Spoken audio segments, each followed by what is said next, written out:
Sekarang kita beralih ke Dr. Antoni Budiawan. Sebelum nanti beliau mungkin sudah siapkan bahan-bahannya, saya mau tanya soal ini dari sisi fiskal nih, Bang Antoni. Kan Bang Said Didu mengatakan bahwa ada sekitar 10.000 hektar aset negara yang kemungkinan ya, perkirakan ya, kemungkinan beralih fungsi atau beralih kepemilikan, yaitu jalan-jalan desa, segala macam, irigasi, kemudian sungai, pantai-pantai, bahkan laut yang dipagar segala macam. Nah, pertanyaannya kan itu kan harusnya dibayar. Ya, pertama, kalau dibayar berapa nilainya? Siapa yang terima?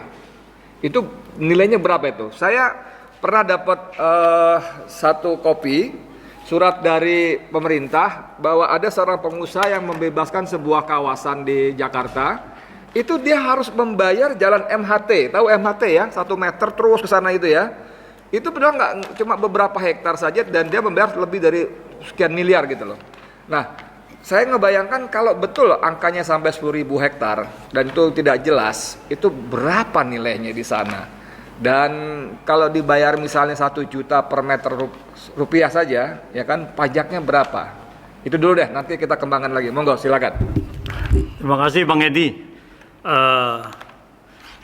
Ini perlu kalkulasi, tapi kisaran aja. Iya. Tapi sebelum itu saya ingin memberikan perspektif terhadap PSN-nya ini sendiri. Jadi kita semua sudah bersuara sejak awal bahwa PSN PIK 2 Rempang, BSD, termasuk lagi ini adalah Wadas. Itu adalah PSN yang bermasalah, PSN yang melanggar hukum. Pertama adalah PSN ditentukan oleh Perpres saja sejak awal, dari tahun 2016. Tidak ada rujukan undang-undang. Nah, ini sudah bermasalah. Bukan Omnibus Law ya, undang-undangnya? Belum. Lalu pada saat itu tidak ada sama sekali rujukan undang. Pokoknya Perpres ujuk-ujuk ada PSN. Lalu kemudian dibuatlah payung hukum yang Undang-Undang Cipta Kerja Omnibus Law. Nah, dari situ undang-undangnya ini bermasalah, ya, inkonstitusional. Lalu kemudian dibuatlah Perpu Undang-Undang Cipta Kerja yang juga bermasalah, manipulatif, karena dianggapnya bahwa di situ ada kegentingan memaksa, ya, dengan ada krisis ekonomi global yang tidak ada. Inilah manipulatif. Nah, atas dasar itu lalu kemudian PSN diaktifkan lagi. Itu yang pertama. Yang kedua adalah bahwa PSN di dalam Undang-Undang Cipta Kerja pun yang bermasalah, yang inkonstitusional itu, ini ada manipulatif. Bahwa yang boleh melakukan PSN ini adalah sebenarnya pemerintah dan pemerintah daerah atau BUMN atau BUMD. Jadi seharusnya adalah tidak boleh swasta untuk melaksanakan PSN itu gitu. Tapi kemudian itu di dalam Perpresnya itu adalah manipulatif gitu. Undang-undangnya sendiri manipulatif gitu ya.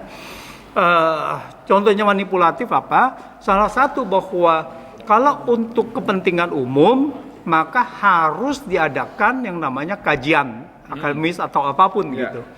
Nah, ini tidak ada. Jadi untuk kepentingan umum diadakan, tetapi untuk PSN itu dilewati saja prosesnya tadi ya. Prasyarat itu gitu. Prasyarat itu dilewati saja. Itu pertama. Jadi dalam hukum ini sudah manipulatif sekali.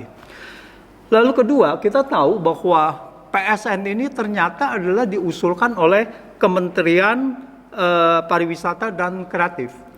Jadi Kemenparkraf. Waktu itu masih Sandi ya? Masih Sandi. Itu kalau yang diusulkan di situ, dan di situ adalah 1.750 sekitar gitu ya, 55 hektar gitu.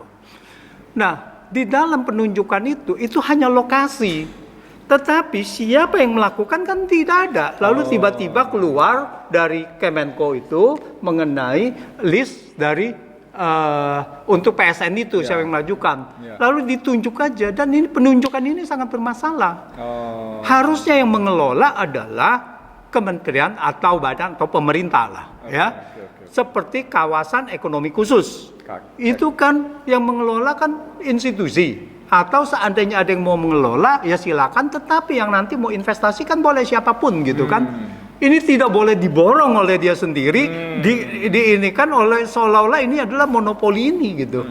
Nah, jadi ada satu kawasan, ada satu PSN yang harusnya siapapun itu yang boleh nanti meminta, saya mau membangun ini di sini, saya mau membangun hotel di sana, saya mau membangun ini di sini. Itu harus ada bidding gitu kan.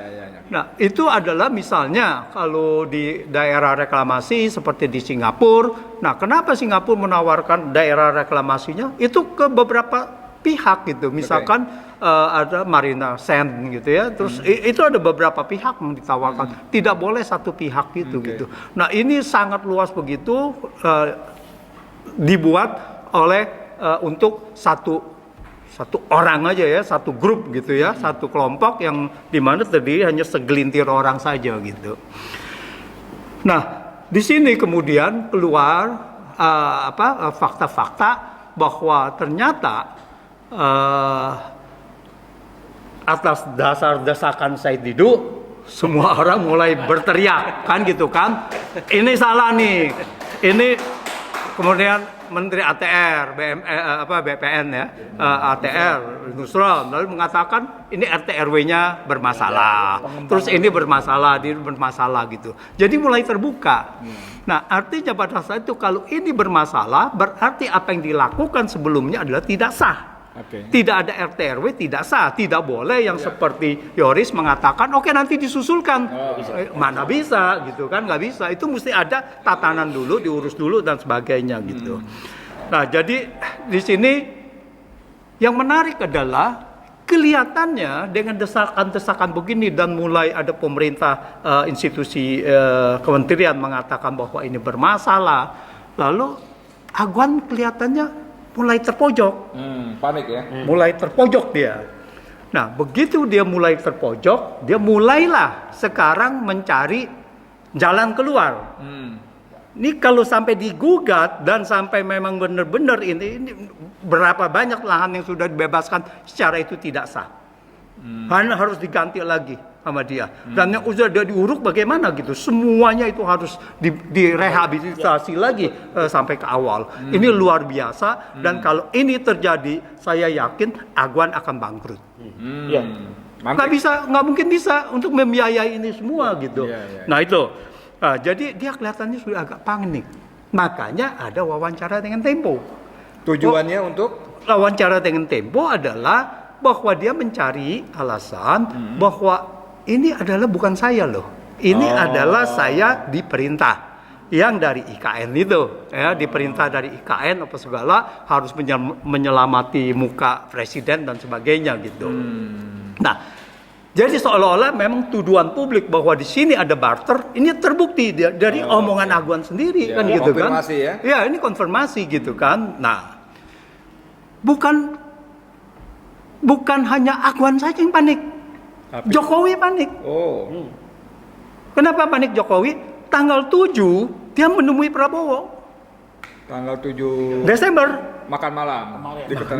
Dia kan menemui Prabowo kan. Apa yang ditemui Prabowo? Apa dia mau jadi ketum? Kan nggak mungkin dia minta untuk menjadi ketua umum seperti yang beredar lah ya, untuk Golkar lah, untuk Gerindra apa segala gitu, PDIP, nggak mungkin itu. Yang saya ngelihat, kalau dugaan saya adalah di sini adalah kepanikan, dia minta perlindungan. Prabowo, tolong dong ini diredam gitu. Ini menteri Anda ini sudah bicara begini nih, ini membahayakan. Ya gitu kan, dia minta ke situ gitu. Dugaan ini ya? Ya, dugaan saya ke situ. Tapi apa yang terjadi? Prabowo menjawabnya dengan mutasi 300 pati. Ada hubungannya tuh ya? Iya dong, itu kan dipreteli. Jenderal-jenderal Jokowi kan dipreteli di situ kan. Di sini kita harus melihat ada satu kesatuan. Nah, artinya di sini Agwan panik, meminta backingan juga itu, lalu dia sudah menyalahi Jokowi panik, minta backup dari Prabowo, kelihatannya Prabowo tidak menjawab itu, kelihatannya Prabowo meneruskan dengan mempreteli juga Jokowi juga gitu.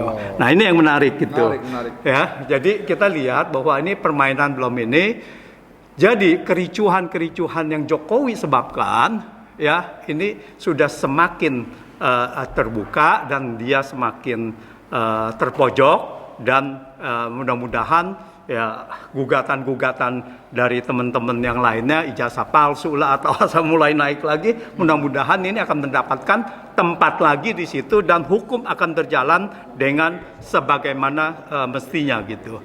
Jadi saya rasa terkait dengan PSN begitu. Jadi apakah ada kerugian negara dan sebagainya, itu sebetulnya jauh lebih ini. Kalau PSN tidak jadi, itu berarti akan dikembalikan gitu, ya kan? Akan dikembalikan. Tetapi rehabilitasi dari tanah rakyat ini akan menjadi masalah, akan menjadi masalah besar. Dan saya pikir ini akan menjadi musibah bagi Aguan ya. Begitu. Ya. Makasih banyak. Terima kasih. Dokter. Ya, tambahkan dikit. Ya, sebentar. Jadi benar.